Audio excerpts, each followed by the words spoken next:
అపోస్తుల కార్యము 4వ అధ్యాయము 36వ వచనం.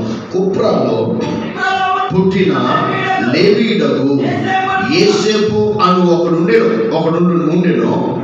అతనికి అపోస్తులులో హెచ్చరిక పుత్రుడు అని అర్థమిచ్చు బర్నబా అని పేరు పెట్టి ఉండిరి. ఒక అతని గురించి మాట్లాడుతున్నాడు.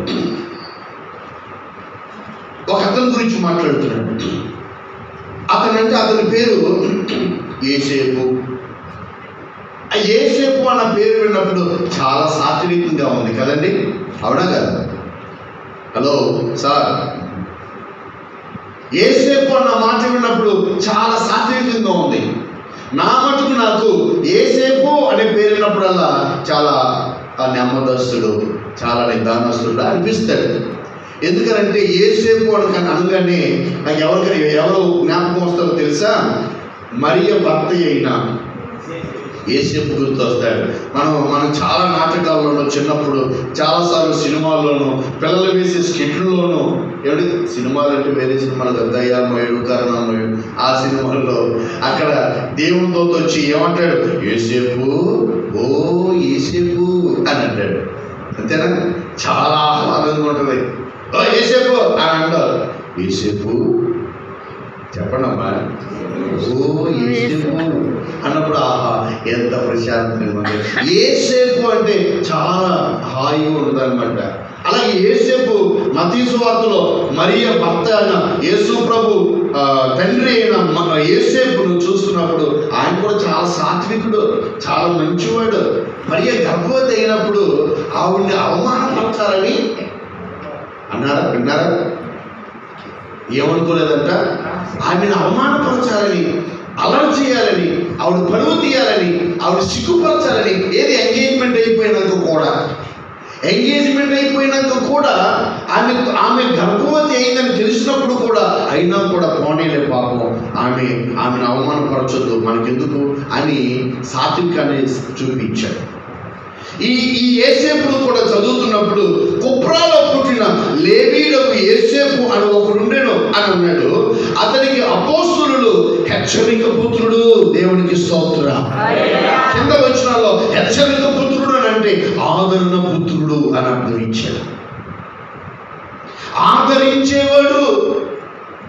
అసలు సంఘ చరిత్రలో మనం ఆలోచన చేస్తుంటే మొట్టమొదట సంఘానికి వాక్య ప్రసంగం లేదా వాక్య పరిచర్య అనే దైవికమైన తలాంతు, పరిశుద్ధాత్మ యొక్క ఆశీర్వాదం, వరము అది అయిపోయిన తర్వాత కృపావరముతో, దేవుని ఆత్మతో, దేవుని గిఫ్ట్తో, వరముతో నింపబడినటువంటి ఒకే ఒక వ్యక్తి ఇదిగో ఈ బర్నబా అనేటువంటి వ్యక్తి.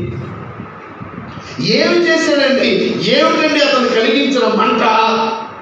ఏమిటండి అతడు రగిలించిన మంట అనంటే ఈ పుత్రుడు ఈ బర్నబా ఏం చేశాడంటే 37వ వచనం, ఇతడు భూమి గలవాడై ఉండి దానిని అమ్మి దాని వెల తెచ్చి అపోస్తుల పాదముల యొద్ద, దేవునికి స్తోత్రం. అప్పటి వరకు కూడా ఎవరు కూడా, అప్పటి వరకు మనం చూస్తుంటే అందరూ అపోస్తులు ప్రకటించాడు, తర్వాత పేతురు సువార్తను ప్రకటించాడు, మిగిలిన అపోస్తులందరూ సువార్త పరిచర్యలో ఉన్నారు. కానీ సంఘ అభివృద్ధిలో, సంఘ క్షేమాభివృద్ధి కార్యక్రమాల్లో మొట్టమొదట ఇనిషియేటివ్ తీసుకున్న వ్యక్తి ఎవరనంటే బర్నబా. మొట్టమొదట ఇనిషియేటివ్ తీసుకున్నవాడు బర్నబా. ఈ బర్నబా అపోస్తులుడు కాదు. ఈ బర్నబా పరిచర్య కోసం ఎన్నిక చేయబడిన వాడు కాదు. ఈ బర్నబా మరి సువార్త పరిచర్యలో సువార్త పరిచర్య కొరకు ఎన్నిక చేయబడి ఏర్పాటు చేయబడిన వాడు కాదు. అయినప్పటికీ కూడా సంఘం పట్ల ఏం కలిగిన వాడు ఉన్నాడు? మంట కలిగిన వాడుగా ఉన్నాడు. మంట కలిగిన వాడుగా ఉన్నాడు. ఆలోచన చేసే నా దగ్గర ఏముంది. బహుశా బర్నబా పాటలు పాడలేడేమో, బహుశా బర్నబా వాయిద్యాలు వాయించలేడేమో. ఒకవేళ బర్నబా అప్పుడున్న పరిస్థితుల్లో సువార్త ప్రకటన పరిచర్య చేయలేడేమో. దగ్గర ఉన్నది ఏదైతే ఉందో దాన్ని తీసుకొచ్చి అపోస్తుల పాదాల దగ్గర పెట్టండి. ఆ మాట ఎంత గంభీరమైన మాటో చూడండి. ఒక వస్తువును తీసుకెళ్ళి ఒకరి పాదాల దగ్గర పెట్టేవారంటే ఆ వస్తువు యొక్క విలువేమిటో, అస్సలైన విలువేమిటో బర్నబా తెలుసుకున్నాడు. ఒక వస్తువు యొక్క అస్సలైన విలువేమిటో, తనకు ఉన్నటువంటి స్థలము, తనకు ఉన్నటువంటి పొలము విలువేమిటో దాన్ని నువ్వు తీసుకొచ్చి ఎక్కడ పెడుతున్నావో ఆలోచన చేసుకో.